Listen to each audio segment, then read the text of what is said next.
Assalamualaikum warahmatullahi wabarakatuh. Bertemu kembali dengan Kang Zi. Ya, terima kasih buat teman-teman yang sudah mengklik video ini.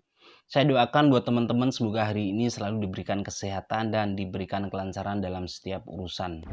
Kita berbicara tentang alas ruban. Ternyata alas ruban ini memiliki nama lain, yaitu jalur tengkorak. Jadi nama yang unik ini disematkan oleh masyarakat sekitar karena seringnya terjadi kecelakaan memakan korban. Dan untuk cerita yang saya angkat kali ini berasal dari Putra. Putra ini adalah salah seorang warga Surabaya yang pada saat itu melakukan perjalanan ke Jakarta. Putra ini membagikan ceritanya kepada saya lewat DM. Sebelum berlanjut ke video, di sini perlu saya ingatkan buat teman-teman yang belum berlangganan ke channel Kang Zi, segera klik subscribe dan aktifkan tanda lonceng. Biar teman-teman mendapatkan pemberitahuan saat Kang Zi update video terbaru. Seperti apakah cerita mistis yang dialami oleh si Putra ini? Langsung saja.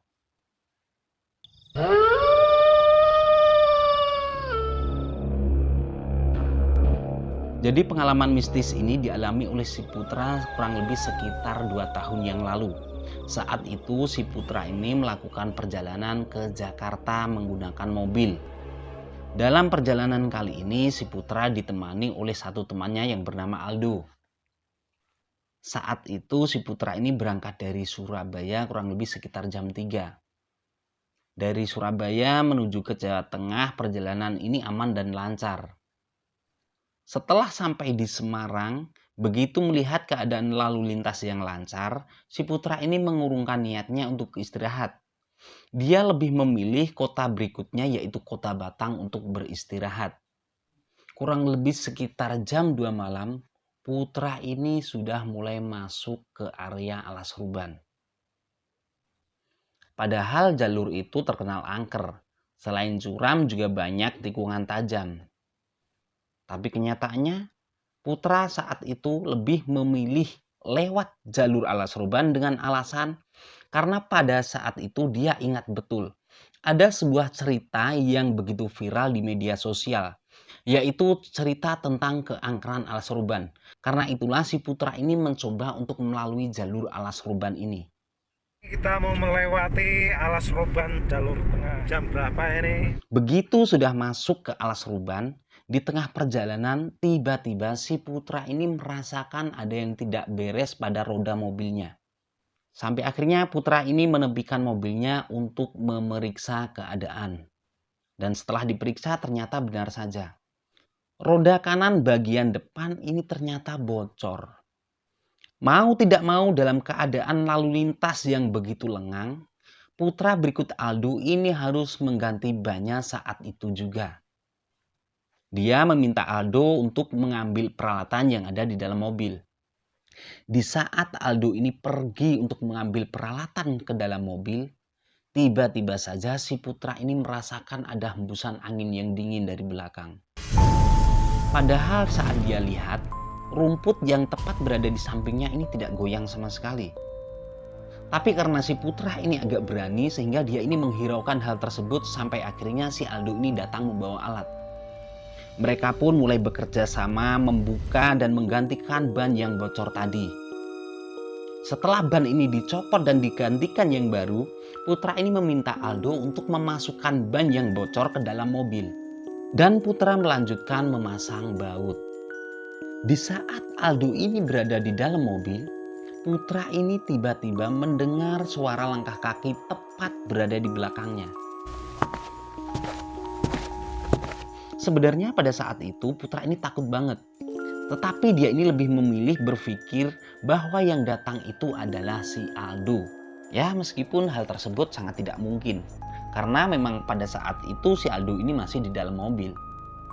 Sedangkan di sisi lain Aldo yang berada di dalam mobil, dari celah kaca dia ini melihat sosok hitam berdiri tepat di belakangnya si Putra. Ingin sekali si Aldo ini berteriak agar si Putra segera berlari. Tapi nggak tahu kenapa mulutnya si Aldo ini terasa terkunci. Sedangkan di luar sana si Putra ini masih sibuk memasang baut terakhirnya yang mengalami kendala. Dia putar-putar nggak masuk, dia putar-putar nggak masuk.